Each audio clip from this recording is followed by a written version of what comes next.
Good afternoon. Today we are going to teach you how to make an awesome 3-layer kiwi lemon cake. So there's 3 layers to this cake, and we start off with the actual cake as though you were going to make any typical chocolate cake or vanilla cake or lemon cake, the sponge part. So that's what I'm going to teach you how to make first, and then we are going to fill it with fruit. So then we're going to have kiwi that fills it, and then we're going to have a mousse on top, or a whipped cream typically is what you would make, and that's what we're going to make last. So we're going to start off with what we use for our flour. And of course we don't use any wheat in our cafe, so we start off with 2 cups of almonds, and we add to that 4 cups of coconut. So you've got your 6 cups going on there. Now, since it's a kiwi lemon cake, we want it to have the taste of lemon. So what I did is I peeled 4 lemons. So I took lemons about this size. If you want to make your own lemon rind, we get these peelers at Cresco, and what I like about them is that when you peel, it only peels off the lemon rind. Very little of the white pith attaches, and so you get a really nice strong lemon rind flavor. So I peeled 4 lemons. There's the peels of it, and what I do is I just coarsely chop and I dump it in. And then we let our fingers do the walking. So to prep the kiwis, here's typical kiwi. We always take the top off, we take the tail off, and then we use that same peeler. Now at this point we have, doesn't that look like a typical vanilla kind of lemon cake frosting, cake batter? The only problem is it's not sweet, so we add coconut palm sugar. So if you like your cakes not too sweet, go with 1.5 cups of sugar. If you like your cakes like traditional American cakes, nice and sweet, then you would go with 2 cups of sugar. We're going to start off with 1.5. So we've added 2 kiwis, and now we're going to blend it. Now what we're trying to do is get the kiwis to give the batter a little bit of moisture so that it sticks together. Okay, you can always tell your batter's ready when you pick it up like this and you squeeze it, it holds together. So a springform pan is absolutely fantastic because you can remove it while retaining the shape. So we take that springform pan, and typically if other people are going to bake with it, they want the lip up. We want the lip down. So we put the lip down and then we saran wrap it. So it's easy for us to slide it off without using any oil. So take your blade out and then go ahead and dump everything. At that point you would want to wash your hands, and you want the palms of your hands and your fingers to be slightly wet.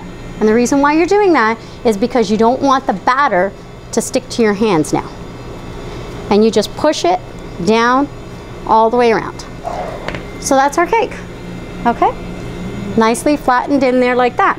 Now we want to have our fruit filling. Okay, so this part I do by hand. Kiwis are very sensitive, and so I just cut it in half and then I slice it. Okay, so how many kiwis was that, folks? That was 12, this one is. We dump them into a bowl. So that coconut palm sugar, we're just sprinkling it on top, we're not measuring it. What we do now is we pick up the kiwis, we squeeze them, so all that liquid we were talking about drips into one container. We want to end up with fairly dry kiwis in the end. And we drop the dry kiwis over there. So now we go ahead and we add the kiwis, and then we spread it around. And that's it. Isn't that pretty so far? Okay. So you have a good knife. We want to cut a square. So 1, 2, 3, 4. Top comes off, you're done. Okay, very, very simple. I would recommend that you do this to 4 coconuts to get enough coconut meat. Now you've got this, and you want to cut your hole nice and big. Reason why you want your hole nice and big is you have to insert your spatula and get that just come out like that. Now what we want to do is get rid of the wood. So feel it. If it's wood like this, put it back inside your coconut. But a lot of times there's brown on your coconut. That's not wood. It's just a little bit of the side. You can leave that on. Now, if you've got really thick coconut, I would recommend just helping your food processor along. If you have a Vitamix, you don't even have to bother doing this. but I try to teach most of my classes on the food processor. So we have all that coconut meat. You may have a little less. That's quite all right. Now we're going to add kiwis to thin it down. So again, I'm looking for the ripest ones, just crushing them with my hands. That was 2. We want 4. Okay. So it'll just buzz away. We also need, the rind of 2 lemons. So I'm going to start off with 4 tablespoons of honey. Okay, so we're going to go ahead and we're going to add 2 more tablespoons, you think? I think 1. Just 1? 1.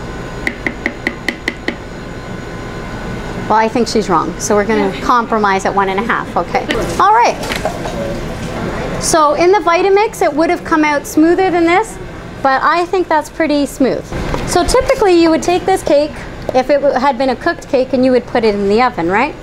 Well, what we would do is to set the mousse up a little bit, we would put it in the freezer.